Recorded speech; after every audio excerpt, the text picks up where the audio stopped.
பழி வாங்குதலுக்கு மற்றொரு பெயரே சபதம் என்ற பெயரில் ஒருவரை ஒருவர் அழித்து கொண்டே வருகின்றார்கள்.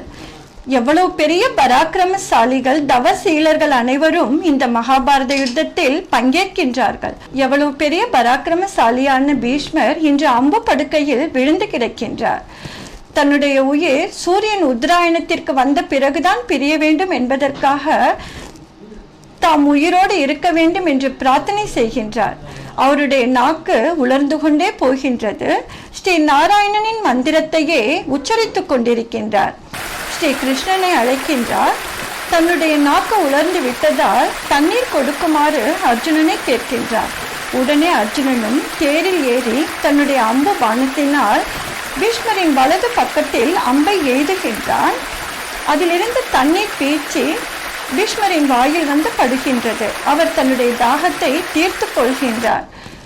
உண்மையிலேயே அர்ஜுனன் மிகவும் அதிர்ஷ்டசாலி.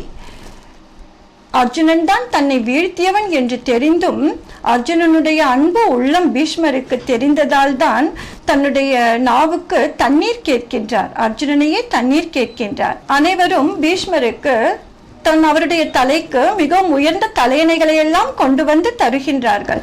இருந்தாலும் அர்ஜுனன் கொடுத்த அம்பையே தன்னுடைய தலைக்கு தலையணையாக வைத்து படுத்துக் கொண்டிருந்தார் பீஷ்மர்.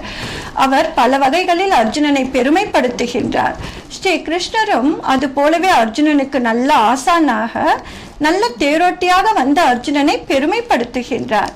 மீண்டும் நாளைய நிகழ்ச்சியில் சந்திக்கலாம். வணக்கம்.